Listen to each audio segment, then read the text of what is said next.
ma'am video ये मिनरसे को गिसे अखोगी को कैनोगिने पैसा से सेविंग्स ngam लेना को पैसा से लापगा चटपगा अदुम थामदा हाय तारे को अराकपदुदगी हेन चटपगुंबा दुमाइना गुंबा लेबसे हाय तारे को अदु खतंग फनबगी दमकता पोट अनि खतंग नि कोइना ngasi शेयर तौते से कई तौबा यागदगे हायबदो को कैनो हाय तारे ख्वाइ फर्स्ट को अखोगी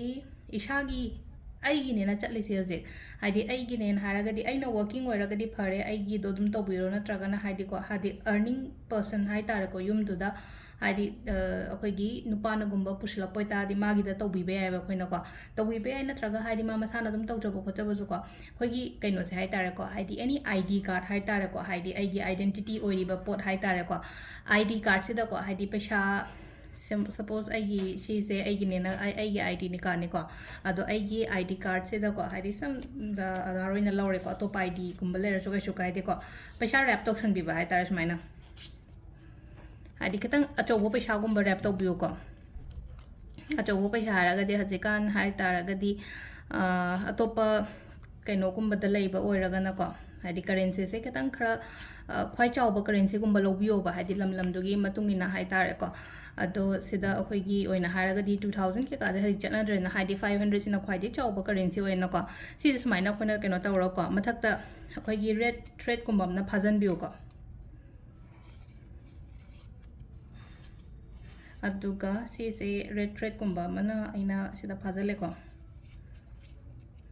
अदो सिगी सुमाइना अखोइना रिचुअल गुंबा परफॉर्म तौबो मतम दो को केनो तौबियो हाइदि इंटेंशन दो हाइ तारे को सिदा सि तौरगदी हाइ तारे को सिदा सि से आइना ngasi से तौरिसे कैगिनो पैसा सेव तौबो ngमनबो को सेविंग्स तौबो ngमनबगी दमक्तनी को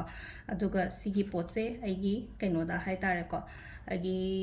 मनी बैग त कैदा हापीबसे सुदुम हाइदि ममांग द मैम जो हापेको मकल मकल मकल अदुम येंगोब अदुम हाइदि कोने सुमाइना केनो तौ मतम सिदा को अदु सिदा अदुम आइगी साइना हाइ तारे को मनी बैग सिदा हापीरसेको अदुगा अमना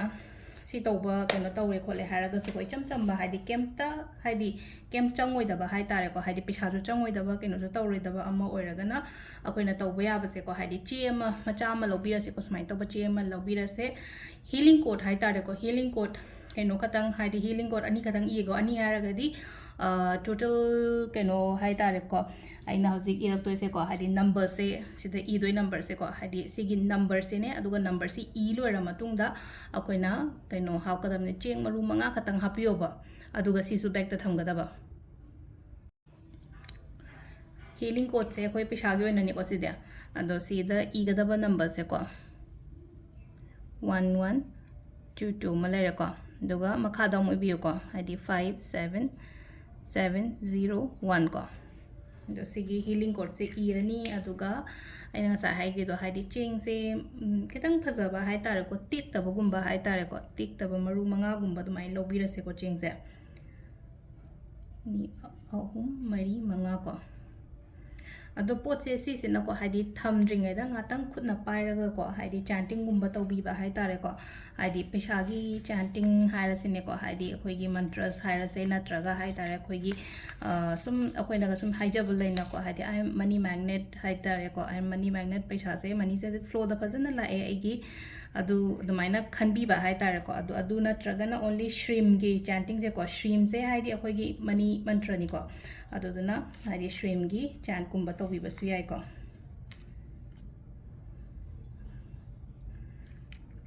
मखादा लै चेंथोरे सि लेरेको अदुगा सिसे अखोइना खुद सिदा पाइबियो साइन तौरगा हाइ तारेको सि पाइरगा साइन तौरगा हाइदि श्रीम से 108 टाइम्स कुंबा हाइ तारेको श्रीम श्रीम हाइरगदि स्पेलिंग आइपेतंग हाइको को SHREEM को श्रीम SHREEM को श्रीम श्रीम श्रीम श्रीम श्रीम 108 टाइम्स को हाइदि इंटेंशन दुगा लोइना ना हाइ तारेको आइना तौरी पर्पस से कईगिनो हाइबदो पैसा सेविंग्स तौनबनिना को अदुदुना हाइदि सिसे तौबो हाइदि ngसाइगी 108 टाइम्स सोनबा लोइरा मतुंगदा आइगी बैग ता हापिरगा थंबिग्रोबा अदु सिदा लेरेको अखोइ ngasiगी ओइना हाइ तारेको हाइदि सेविंग्स हाइदि हेन चटलेन हाइरक्पा यावबदुम हाइ तारेको पैसा से लाक्ति लाए लाक्ते हाइबदि यारोइ तारगा जो हाइदि खोर्स देता अमा नत्रगा लंबी एता लाक्पदो अदुना हाइदि एंड ऑफ द मंथ दि पैसा दो तुंगबा ngमदबो खोतबा दुमाइ तौइना को अदुदुना सी अनी सी खतंग सु ट्राई तौबिरो को मैम थैंक यू